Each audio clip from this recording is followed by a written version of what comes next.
Hi guys, நான் வந்து உங்கள் அருளோட பாப்பா வந்து இன்னைக்கு உங்களுக்காண்டி ஒரு குட்டி ஸ்டோரி சொல்ல போகிறேன்.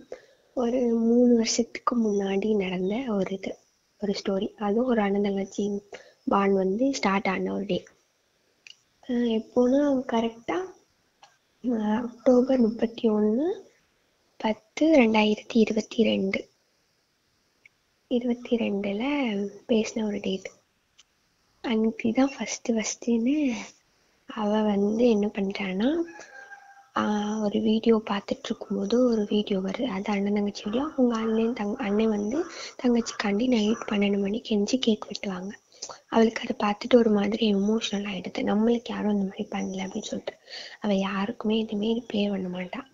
இன்னைக்குன்னு ஃபஸ்ட் டைமாக அந்த மென்ஷனான ஒரு வீடியோவுக்கு அவள் வந்து ரிப்ளை பண்ணுறான். என்னன்ட்டா, எனக்கு யாருமே இந்த மாதிரி பண்ணல அப்படின்னு சொல்லிட்டு அதில் பண்ணும்போது அதுக்கப்புறம் அது பண்ணிட்டு விட்டுட்டு அதுக்கப்புறம் அதுலேருந்து ஒரு ரிப்ளை வந்துச்சு. அதுலேருந்து ஏன் யாரும் இல்லையா அப்படின்ற மாதிரி ஒரு கொஷின் வந்து கேட்டிருந்துச்சு. அப்படிலாம் இல்லை அப்படின்னு சொல்லிட்டு அன்னைக்கு தான் அங்கேருந்து ரிப்ளை வந்து அதுலேயே கான்வர்சேஷன் போச்சு கொஞ்ச நாள். அதுக்கப்புறம் கொஞ்ச நாள் வரைக்கும் அப்படி அதிலே தான் போயிட்டு இருந்துச்சு. ஒரு 5-6 நாள் வந்து அதிலே தான் மெசேஜ் போயிட்டு இருந்துச்சு. என்ன பண்ணுற, சாப்பிட்டியா, இங்கே படிக்கிற, அப்படிலாம் ஃபீல் பண்ணாத, நான் இருக்கேன் அப்படின்ற மாதிரி அங்கேருந்து ரிப்ளை வந்துச்சு. இப்படியே அதிலே பேசிகிட்டு இருந்தா எப்படி பேசணும் அப்படின்ற மைண்ட் செட்டுக்கு வந்தாச்சு. அதுக்கப்புறம் அந்த அண்ணன் வந்து நம்பர் கொடுத்தாங்க. அதுக்கப்புறமாட்டி தான் அவள் வந்து ரொம்ப யோசித்தா, பேசாமல் வேண்டாமன்ற மாதிரி. அதுக்கப்புறமாட்டி சரி ஓகே அப்படின்னு சொல்லிட்டு தான் பேசும்போது தான் கரெக்டாக 31 நான் சொன்னேன் அந்த டேட் 31/10/2022 அப்போம்போது தான் அவங்களுக்கு அந்த பொண்ணு காலேஜ் போயிட்டு வந்து அவங்களுக்கு டெக்ஸ்ட் பண்ணியிருந்தா அந்த நம்பருக்கு.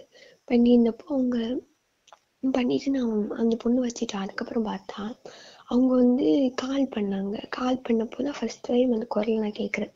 ஒரு 4:30 இருக்கும். அப்போம்போது அந்த வயசை நான் கேட்குறேன். கேட்டதுக்கப்புறம் வீட்டில் எல்லாரும் இருக்காங்கன்னு சொல்லிட்டு அப்புறம் அந்த பொண்ணை வச்சுட்டு ஆன்லைன் வாங்க அப்படின்னு சொல்கிறேன். அதே மாதிரி அவங்களும் ஆன்லைன் வந்ததுக்கப்புறம் கொஞ்சம் நேரம் பேசிட்டு இருக்காங்க. கொஞ்ச நாள் கான்வர்சேஷன் போயிட்டு இருக்கு. இடையில வந்து அவங்களுக்கு வந்து கேர்ள்ஸ்னா பிடிக்காது அந்த மாதிரி மைண்ட் செட்டில் அவங்க வந்துட்டு இருந்தாங்க. அதெல்லாம் அவளுக்கு வந்து ஒரு மாதிரி ஹர்ட் ஆச்சு. ஏன் அப்படிலாம் பண்ணுறீங்க, எல்லாரும் அப்படி கிடையாதுன்னு சொல்லிட்டு அவங்க அன்னிட்டு அவள் ரொம்ப இதெல்லாம் புரிய வச்சு அவங்களுக்கு ஓகேன்ற மாதிரி அந்த டிபிலாம் சேஞ்ச் பண்ண வச்சு அவங்க டிபிலாம் ஒரு மாதிரி வச்சுட்டு இருந்தாங்க. ஏன் நீங்கள் இப்படி கஷ்டப்படுறீங்க, எல்லாமா நான் இருக்கேன், எல்லாருமே ஃபீல் பண்ணாங்க, நான் உங்கள் பாப்பா இருக்கேன் அப்படின்னு சொல்லிட்டு அவள் சொல்கிறான். அதுக்கப்புறம் அப்படியே போயிட்டு இருந்துச்சு. இடையில வந்து அவங்களுக்குள்ள நிறைய சின்ன சின்ன சண்டை வரும், வாக்குவாதம் வரும். பிடிக்காத விஷயம் அவள் பாப்பா பண்ணிட்டாங்கன்னா எனக்கு சுத்தமாக பிடிக்காது. உடனே வந்து திட்டிடுவாங்க, நீ அதை பண்ணாத அப்படின்னு சொல்லிடுவாங்க. அதனால சின்ன சின்ன மனத்து வரும், சண்டை வரும். அப்படியே தான் போயிட்டு இருந்துச்சு. அப்படியே போயிட்டு இருக்கும்போது நிறைய சண்டை வந்திருக்கு. அதுக்கப்புறம் அவங்க லைஃப்ல நடந்தது, அவங்க பாப்பா லைஃப்ல நடந்தது, 2 பேருமே அது எல்லாமே சொல்லிக்கிட்டாங்க. 2 பேருமே ரொம்ப க்ளோஸ் ஆகிட்டாங்க. இவங்க இல்லாமல் அவங்க இல்லை, அந்த மாதிரி அளவுக்கு ரொம்ப 2 பேருமே க்ளோஸு. எவ்வளோ சண்டை வந்தாலுமே 2 பேர்னாலுமே பேசாமல் இருக்க முடியாது. தினைக்குமே வீடியோ கால் பண்ணி பேசுவாங்க. அந்த மாதிரி தான் போயிட்டு அப்படிதான் இன்னும் எனக்குமே அவங்களோட லைஃப் போய்கிட்டே இருக்கு. அதுக்கப்புறம் ஒரு 1.5 வருஷத்துக்கிட்டே ஆயிடுச்சு அப்படியே கான்வர்சேஷன் போய். ஆனால் மீட் பண்ணிக்கவே இல்லை. அது என்ன பண்ணுறது, பார்க்கணும் அப்படின்ற மைண்ட் செட்டுக்கு வந்துச்சு. அவனை நிறைய தடவை ட்ரை பண்ணி ஒரு 3 டைம் கிட்ட ட்ரை பண்ணாங்க 2 பேரும், பார்க்கணும் பேசணும் நேரில் அப்படின்னு சொல்லிட்டு. பட் நிறைய டைம், ஒரு டைம் வந்து அவங்க பாப்பாருன்னு சொன்னப்போ அவங்க வந்து எனக்கு கொஞ்சம் வேலை இருக்கு, என்னால் வர முடியாதுன்னு சொல்லிட்டாங்க. அவங்களா கேட்குறப்போ இல்லைம்மா என்னால் நான் வர்றேன்னு சொன்னப்போ அவங்க பாப்பா இல்லை வேண்டாம் நீ இருந்துக்காங்க அப்படின்னு சொல்லிட்டு அவள் சொல்லிடுறேன். அதனாலேயே அப்படி அது ஒரு மாதிரி போயிடுச்சு.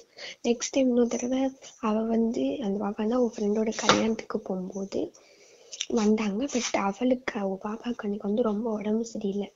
அவனால் சுத்தமாகவே முடியலன்றனால அவள் வந்து அவள் ஃப்ரெண்டோடு கிளம்பி வீட்டுக்கு போயிட்டான்.